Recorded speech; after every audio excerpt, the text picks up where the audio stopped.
चलिए, अब एनबीसीसी का जिक्र ही हुआ है, तो बात करते हैं अब भसीन साहब से। भसीन साहब का अगर आप देखें प्रेफर्ड स्टॉक भी है, ये वादा है ये उनका कि 93 पर मुंबई स्टूडियोज में केक काटेंगे। Wasim sir, good morning. आपका टॉप कन्विक्शन ट्रेड सर इस वक्त का क्या होगा और मार्केट पे आपकी अप्रोच? थोड़ा सा बाजार अब रेस्ट लेने के मोड में है इस जोन में, आपका टॉप कन्विक्शन ट्रेड सर इस वक्त? अरे गुड मॉर्निंग वीरू जी, आपने तो दिन बना दिया। एनबीसीसी 95 रुपए, क्या बोल सकते हैं, दिन तो बदलेगा ही सर। क्या बात कर रहे हो, 7 तारीख को 16,000। अब ये लिख के ले लो आप, अगला बुधवार। अब इन दिनों में जो इकट्ठा कर सकते हो कर लो। और आपको कई दिन से कह रहा हूँ, real estate will be the star of 2021 and beyond. Godrej property 2,500 का भाव 2000 में 2 साल में, और 125 रुपए का भाव एनबीसीसी डीएलएफ 450 रुपए। इस तरह की तेजी दिख रही है। सोना 50,000, इंडेक्स 52,000। रियल एस्टेट में ऐसा बूम आएगा कि अगले 3 साल it will be out performer. Near term में आपके लिए एक अपडेट दे दूं, बालकृष्ण इंडस्ट्रीज 2215 में बहुत जोर से कहा था, 2308 रुपए आज हो गया। 100 रुपए 3 दिन में आपको मिले ना क्वालिटी स्टॉक। आपको हीरो मोटो को अब 2885-90 में कहा था, 2950 का टारगेट 2942 हो गया। और तीसरा मेरा गोदरेज कंज्यूमर 909 रुपए हिट हो गया। अब आपके पास, अब आपके लिए 2 आइडियाज हैं, आप कहे तो मैं शुरू करूं। तो पहला पिक है Bata India. I think footwear and related consumer staples are going to do very well. तो 1595 से 1605 में लीजिए। Keep a stop loss of 1570. This is going to 1675.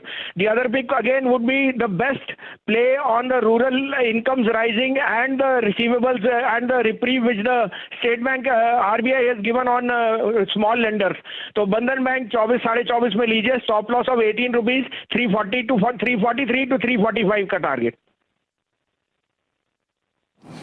चलिए भसीन साहब नमस्कार, मैं शैलेंद्र बोल रहा हूँ। शुभ दिन आपको। बढ़िया मोमेंटम स्क्रीन पर आज मिड कैप फार्मा में, और ख़ासकर आप देखिए उन काउंटर्स में जहां पर आप खबरों का सिलसिला देख रहे हैं।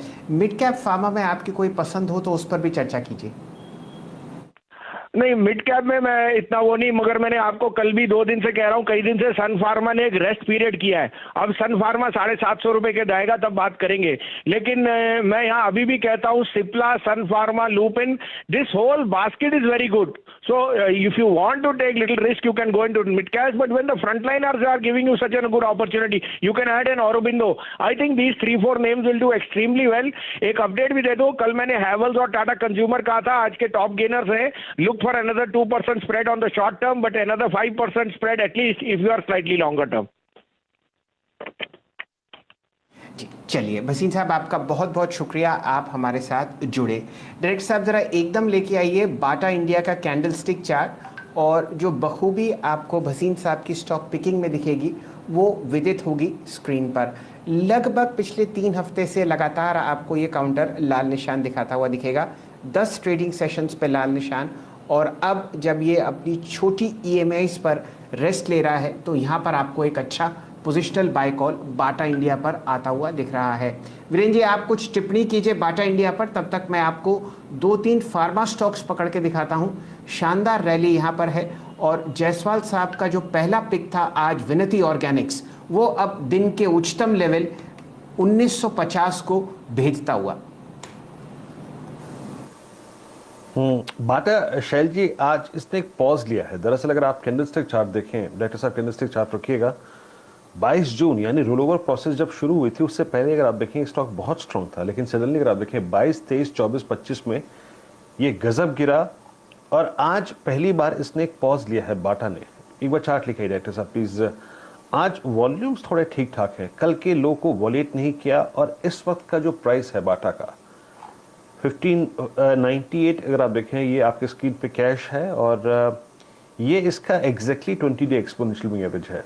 मेरे ख्याल से अगर ये स्टॉक आज के हाई को काट जाए, यानी करीब 1615, 1610 के जोन को, तो ये सारे मूविंग एवरेजेस के ऊपर आके ट्रेड करने लगेगा, और ऐसे में थोड़ा सा कॉन्फिडेंस इस स्टॉक पे बनेगा।